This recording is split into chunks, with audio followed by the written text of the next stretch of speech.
Okay, welcome to our first episode of Hi guys. Jadouk Unfiltered with Jade and Isaac. Jade, maybe you can introduce yourself. Hey guys, I'm Jade from Paris, living in New York. Translate it to French. Salut, moi c'est Jade. J'habite à New York et je suis de Paris. Jade, what is like a French? What is like a French breakfast? French breakfast, baguette, butter, cheese, heavily on the cheese. You can add pain au chocolat, croissant, coffee. Coffee is so important. And then at the end of everything, cigarettes, at least 2. Then you're perfect. But you need cigarettes and a shit ton of coffee for this to be perfect. Jade, how do you feel when you talk French in America? And how do you feel, or who are you when you speak French? And who are you when you speak English? When I speak English, I'm just a random dude. When I start to speak French a bit, people are very interested about it, which is very nice to see. People are very, very interested about French. Can you say some of that again in French in a more simplified version? Some of what? Some of what you said, can you translate it to French in a simplified version? Yeah, so for example, when I meet a person. No, just what you just said. Oh, ok. Donc, par exemple, moi, quand je parle français aux États-Unis, les gens sont très intéressés et ils aiment beaucoup apprendre la culture française. Mm-hmm. Je comprends pas. What do you say when you talk French in America? What are the things that you were saying? I don't know. It's regularly just people asking me for random things, you know, how to present themselves. And it's bonjour, je m'appelle, etc. And just goes on, you know, just random things. What do you think are the biggest cultural misunderstandings between the United States of America and France, or maybe specifically Paris versus New York? A lot of people told me that they think of French as rude. Completely untrue. We just go to the point, I think. For example, a lot of people say that Parisians are very bitchy. I think Americans are just very loud, you know. Yeah, that's very true. What do you think of that? You know, I used to be at University Vienna, and there would be guys coming in jogging pants and running shoes. You would never see that. Yeah, never, right? Never. And like never. You can't enter the school, like legit. Yeah. No, but even if you're like only 14 years old, there's like a dress code. You can't enter in like track pants and shit. Yeah, and I was with my girlfriend at the time, and she would like say, "Oh my goodness, Americans again." I said, "What do you mean?" She said, "If somebody in University Vienna is talking loud, it's only Americans." What? Is this really true? And then we studied at her department for a couple more days, and it was always the same.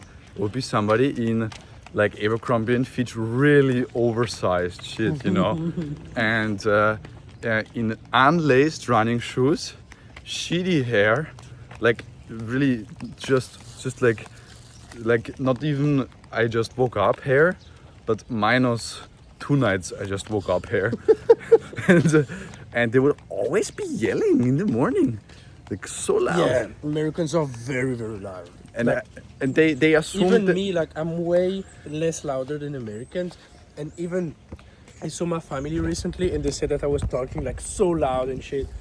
I became too much American. Yeah, and I think it's like the Americans think, also in the movies, when they're in another country in a movie, they just keep talking in English. When I'm in another country, I speak at least a few words. Yeah, very true. A few words in that language, and they see that and say, "Oh, cool, he tries, but we can't help you," or "He tries, but we can't help you." Like when I was in Russia or when I was in Iran, I tried to speak at least a few words in Russian or in Farsi, and people respect that to some extent. I think Americans, they're like, don't you understand? I want one coffee, and they just keep talking louder. Yeah. I Oh, want ketchup on my pasta in Italy. I was the first time at Gare de l'Est. I arrived like at 4 a.m. with my bro Richard, and I bought immediately yogurt for $8. at what's this shop called? At Gare de l'Est, Tom's, or this classic, this one shop that's Frère or Paul? no, it's like Paul. Yeah, Paul. Yogurt for $8, but 10 years ago already. I guess now it's 15 euros, you know. And I just, and he was totally stoned. When it was illegal, right? 10 years ago, it was like super not accepted. And Still illegal in France. Yeah. Still illegal to be stoned. and he would stand like this, with his legs like this. Look, like this. And he would be bouncing because he drank like one bag full of beer on the train. He drank like one supermarket bag full of beer. And he's like a skinny guy, what the fuck? Anyways, and he would like smell like a homeless person, only wearing Gucci, Armani and Prada, by the way. Smell like a homeless person on weed. And he would just say all the time, je voudrais. And then he would say, not how much, but how do you say, combien ça fait? C'est combien? L'addition? Combien Combien ça fait? He said something. Combien ça coûte? No. How much does it cost? But he said it in a different way. There's a different expression of how to say how much does it cost. Combien ça fait means at the end. There's a lot of How to say how much does this cost? Combien ça coûte? He said something differently. Anyways, he always said like, et combien? And they were totally nice. In America, if you're not like millisecond, it's over. And I think some people they from America, not even from the United people Kingdom, enjoy life, at least in Europe. That's very true. yeah, and they just America is very good though. We're here. yeah, we're But here. yeah, the view on life is very different, and everything is really. It was a real culture shock when I came here, but yeah, very nice. I'm still here. Translate like to it. French, it was a real culture shock when I C'était first came here. c'était vraiment un gros choc culturel quand je suis arrivé aux États-Unis. Il y a énormément de choses qui se sont passées. That's it.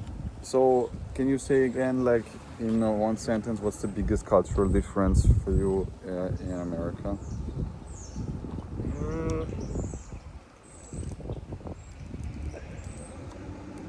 The work ethic. The work ethic is so much different. Yeah, I see people that have like 1 week of vacation here in America, and for Americans it's completely normal. Like 1 week of vacation a year, man. Money. 1 year of vacation a year for a European. 1 week of vacation. In a whole year for a European to hear that, mind blowing. No. Completely mind blowing. No. Okay, can you say this in French? 1 week of vacation for European is mind blowing. Une semaine de vacances aux États-Unis pour un l'américain moyen, c'est quelque chose qui me fait péter le crâne. Qui m'a cassé le crâne. Ça me choque même maintenant. What makes someone sound sexy in French? Not the accent, or is it the choice of word? Like In America or in France? no, in France. Like when you I don't know, when dude, you talk just with don't a be a woman. douchebag. No, like when you talk with a woman in the club and she talks French, what's like the thing that attracts you to her? Oh, good luck with French women. Guys or boys, guys or girls. Translate to French. Good luck, French Bonne woman. chance. Bonne chance. Avec Il va vous falloir du cardio la team. a little bit slower. Il va vous falloir du cardio la team. What does it mean? You guys need cardio. You guys need to have cardio to have some French women. Yeah. Very, very hard. Again, yeah. Very different from America. What's the biggest mistake men make when they try to talk and flirt and with a French woman? Like when you see it in Paris in the clubs. When I was there were just Europeans. I never met many Americans in Yeah. France. Like in Paris at least. No, in Marseille at least. No, I was also in Paris. But have you met Americans in clubs in Paris? Yeah, I met a few. Yeah, and actually there's a few.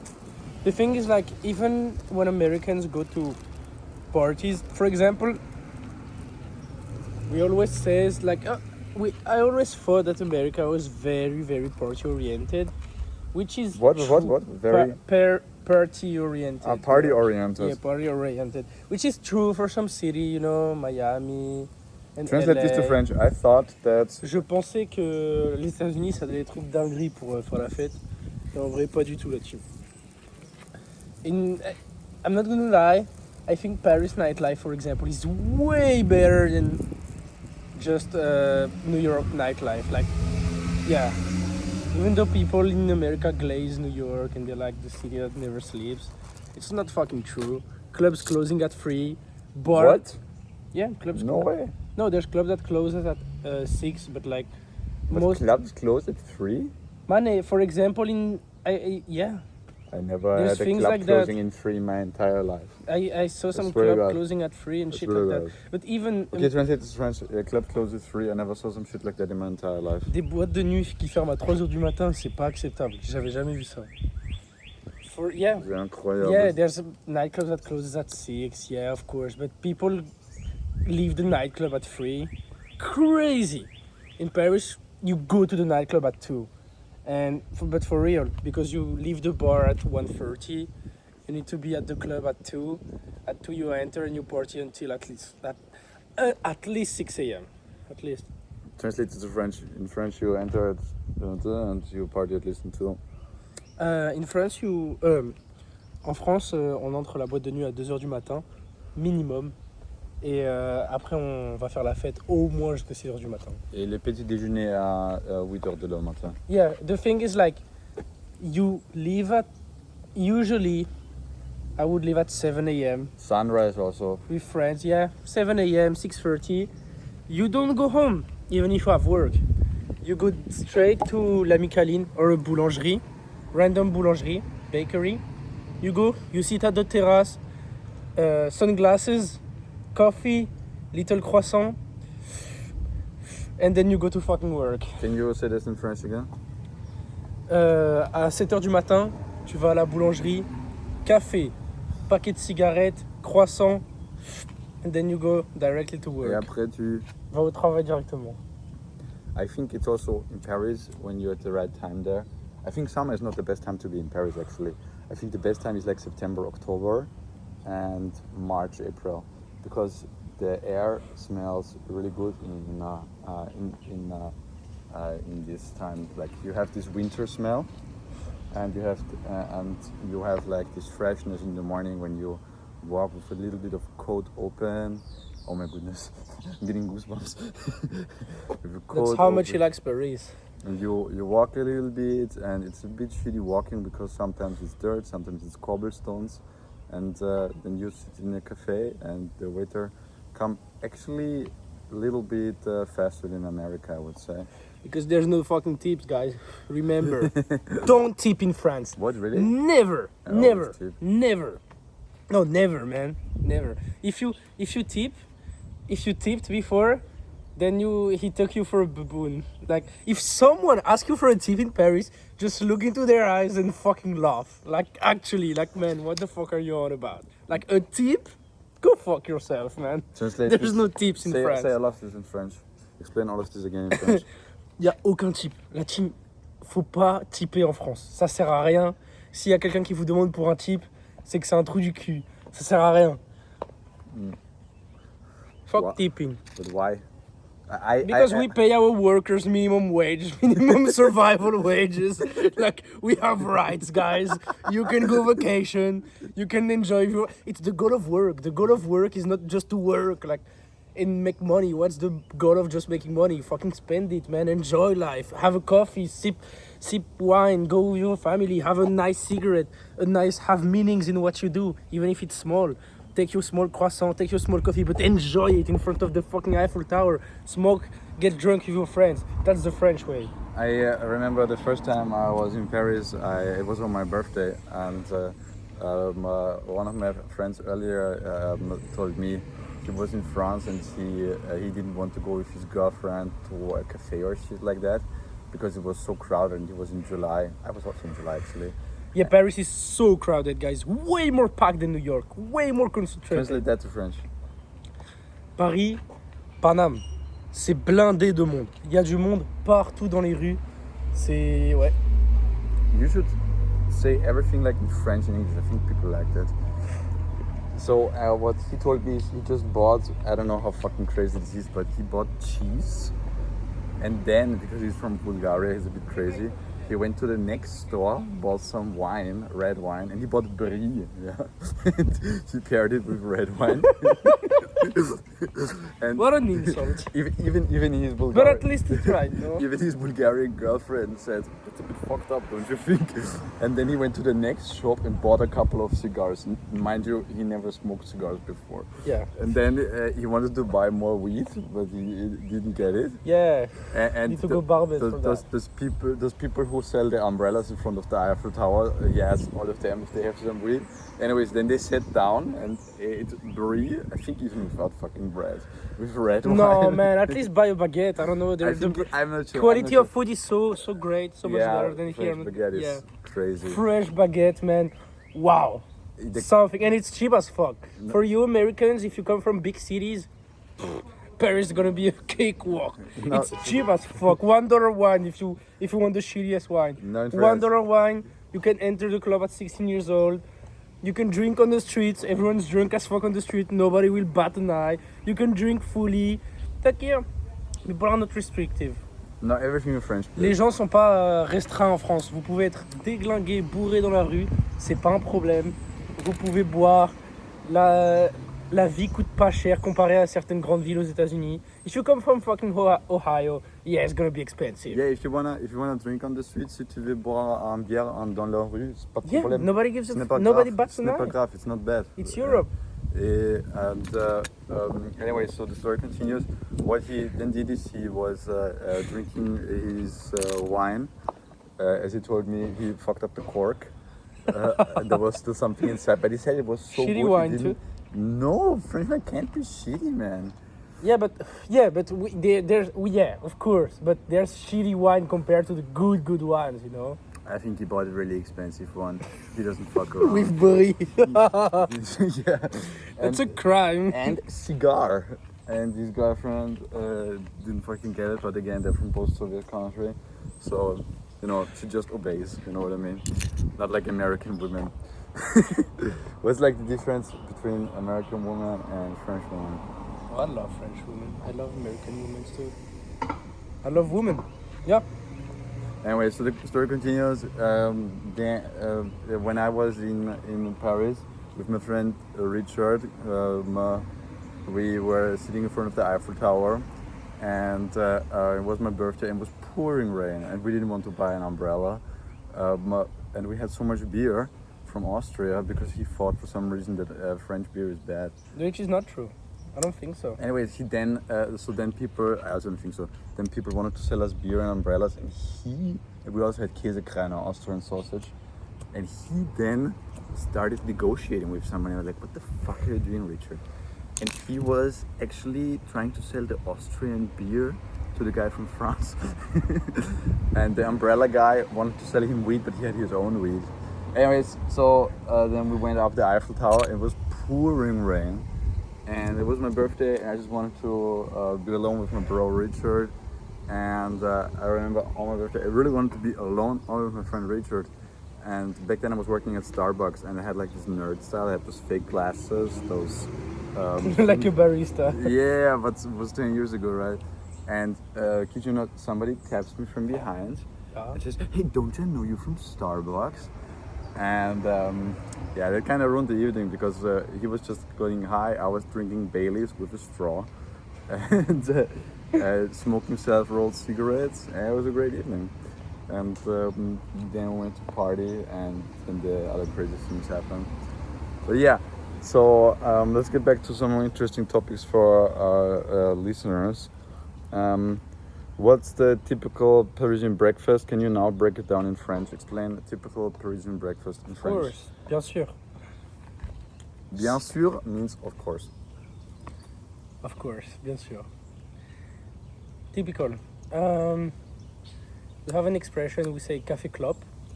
Café Club means cigarette and coffee. Really small coffee. If you want an Americano, just take an espresso. Espresso, Yeah, you say espresso. yeah, espresso. And some cigarettes, and you'll enjoy the realest French breakfast ever. Just coffee, cigarettes. Okay, now If you're a bit hungry, add croissant or now explain pain. say all this again in French. Si tu Café, veux. cigarette. C'est le vrai petit déjeuner parisien. Vous allez adorer. Which French movie taught you the best about French life? A French movie that you guys can watch, very good. La Haine. La Haine, c'est un très bon film. By Mathieu Kassovitz. Yeah. What about Louis de Funès? Louis de Funès. It's a bit I thought old. you say It's Louis de old. Funès. Louis de Funès. Really? Yeah. Oh, my, all my life wrong. It's it's old style. It's old style French movies. Gendarme de Saint-Tropez. What? Le The Gendarme de Saint-Tropez. Yeah, it's very known, but it's a bit old, you know. If you guys want a really good French movie, I'll consider La Haine. La Haine, c'est un très très bon film. C'est vraiment un film que je vous conseille. Et puis, What's What's one French word that you could never translate to English? It's really hard, right? yeah, Not because trying- there's a lot of words, but like to think of one Like at the moment, hard. In Vienna we have like we have the word. It's really hard, right? Yeah, it's really hard. I know there's a lot, of course. There's a lot. For example, when I try to speak English, I can't translate what I feel. What you were saying yesterday? Plus seulement, plus. Yesterday you were saying something that we say the bigger the lie. Oh, plus c'est gros, plus ça passe. Yeah, it's a French expression. Plus c'est gros, plus ça passe means the bigger it is, the easiest it will pass. It means the bigger the lie, the bigger the lie is, the easiest it's gonna pass. You know. Yeah. So, what could be like the one word of the day that you would like people to remember? Like, for instance, in Vienna, and I said we have many French words in Austria because the culture is so similar. We copied a lot. We have a palace in Vienna that is a copy-paste version of Versailles. Yeah, it's just smaller, and we often say lavoir or fauteuil, sit down on the fauteuil, or canapé. Yeah. Or samara d'accord. Are we now d'accord? What like? Even in English, in English there's a lot of French words that you guys use without knowing it. Which one, for instance? For example, cul-de-sac. Cul-de-sac. Yeah, cul-de-sac. Cul-de-sac means ass of a bag in French, like literally. But here it means something different, you know that? No, but it means the same. The end of the curve. Yeah, Means the cul-de-sac. same in French. Yeah, but here it means like the end of the curve, like when, in France too. When the trend waves out. That means it's true? The end of a road, yeah. Let's say the. The end of the road. Yeah, Cul-de-sac. cul-de-sac. Yeah. Cul-de-sac. But if you translate it literally word by word, it means ass of a bag. But it means the same in English or in French. There's a lot of English words. There's a lot of English words that trace back to France, to French. All right. So this is our first episode on Café. Café Club. Café Club. Like and subscribe. And if you want to learn French with perfect pronunciation, we have a program, and you can rent Jade as your French teacher, and come to our seminar on 23rd of August. You will learn there the most important basic grammar, sentence structure, how to ask questions, and how to navigate your way around France. And you will have it with a perfect instructor. With a real Parisian French. Yeah, most of the other French teacher in New York, they're American born, you know. I know the culture. I think so too. I know the yeah. culture. I know the lingo. I know Yeah. the slangs. All right, so tune into the next episode of See you guys. Café Club.